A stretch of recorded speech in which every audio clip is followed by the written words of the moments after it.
go back? Yeah, sorry. All right. Time. Intensity and clarity. These are the words that will define your coffee today. Now, intensity, the meaning, is the strength of tactile and taste attributes in the cup, while clarity, it's the purity of flavors allowing us to identify individual notes in the cup, right?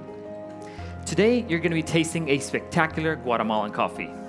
It's from Finca El Injerto in Huehuetenango, and this is planted at 1,850 meters above sea level. Now, this coffee is spectacular and comes from a lot called Los Pinos. And this coffee is produced by Don Arturo Aguirre and his family. Now, this is a geisha washed, 100% wash process. Now, this process, it was fermented in an environment in between 10 to 15 degrees Celsius, which allowed to enhance the clarity and the intensity of the aromatics and the acidity. Now, because this coffee was so amazing, I vacuum sealed it and packed it and frozen back since October last year, and to keep intense flavors intact. Okay? Now, I want you to relax while I deconstruct all of this concept for you to understand why I think intensity and clarity is very important for us, to our industry, and also to our consumers. So let's start with what brings intensity to this cup. First, the recipe that I'm using, it's 16 grams of coffee per 220 grams of water, making a ratio of 1:14. Half of the coffee was air roasted in the link to develop sweetness, and also it gave me a lot of intensity on those notes, using a long profile with 11% development after the crack. Today, to intensify the tactile, I'm using the Hario switch. I'm pouring on my first pour 110 grams of water, making a circular motion, creating a lot of turbulence, and leaving it for immersion for 1 minute and 30 seconds. Okay? Now, the water temperature today that I'm using is 94 degrees Celsius all the way. And I put half a gram of magnesium and also silica to intensify the creamy texture. Now that we talked about intensity, let's talk about what brings clarity to the cup.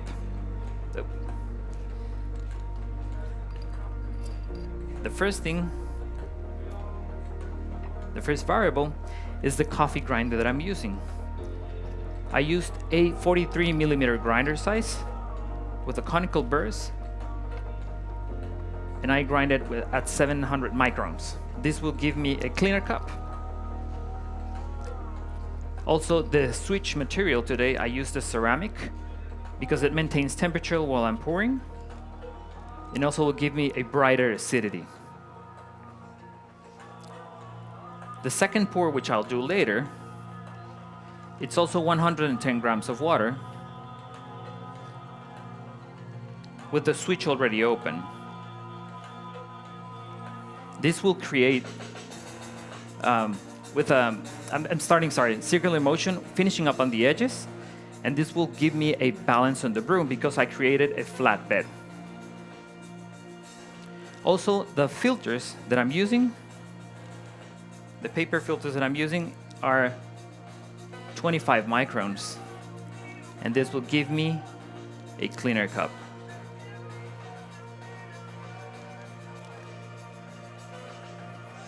The other half of the coffee was roasted in a stronghold with 15% development. And we use a lot of halogen heat because this will give me a clear note of floral notes, so it will intensify the floral notes of floral.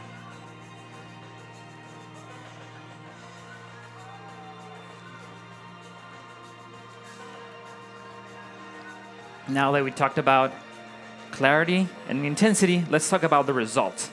Now, the server that you're looking at, I'm using, it's a cyclone server, which has a cone shape on the bottom that when I release the coffee, it will lose less volatiles, which will give me in clarity on the aromas and also intensify on the flavor notes.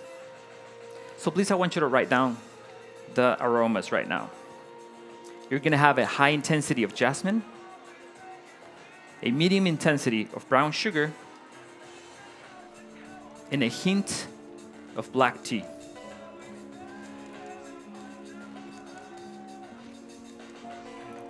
Now I want you to write down the flavor notes. In hot, you will have, hot and warm, you will have medium-high intensity of jasmine, a medium intensity of blackcurrant and plum. And when it cools down, you'll have medium intensity of jasmine and grapes.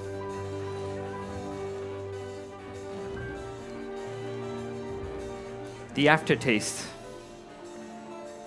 is long and lingering finish during all the temperatures. It's a medium intensity of jasmine and a medium low intensity of black tea. And when it cools down, you'll have a hint of bergamot.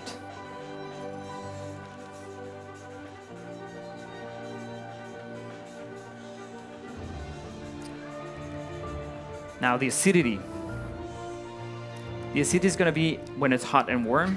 It will have a medium intensity of malic. And when it cools down, the medium malic intensity is still there, but then you will have a medium low intensity of citric.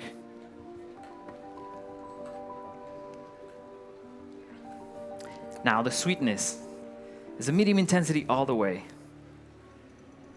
And it's going to be fruity when it's hot and warm. And when it cools down, the fruit is still there, but also you will have brown sugar.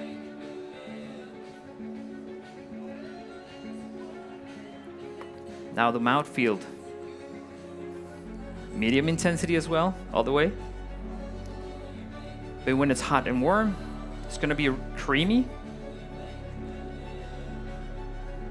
And when it cools down, the creamy is still there, but you'll have a hint of juiciness.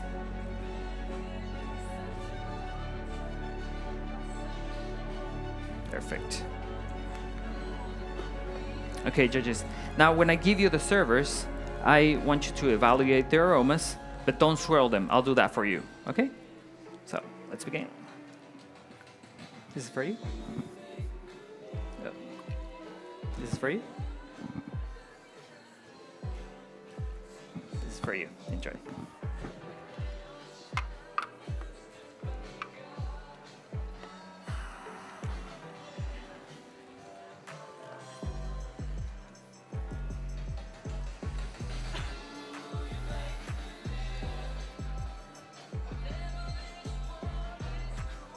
Good.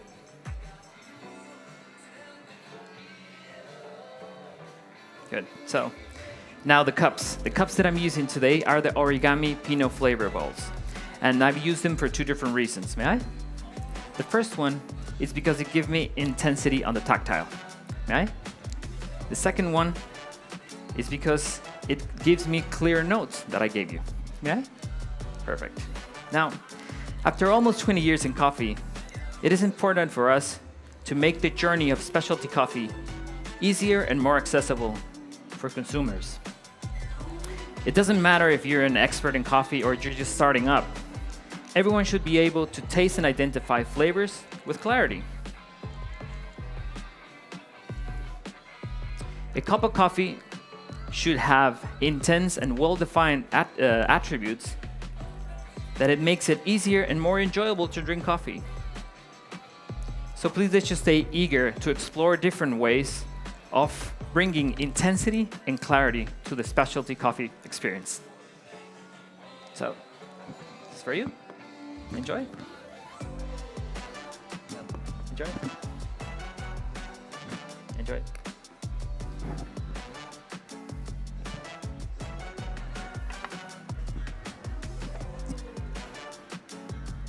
This has been a wonderful time. Thank you so much. Time. That was competitor number 2 representing Guatemala.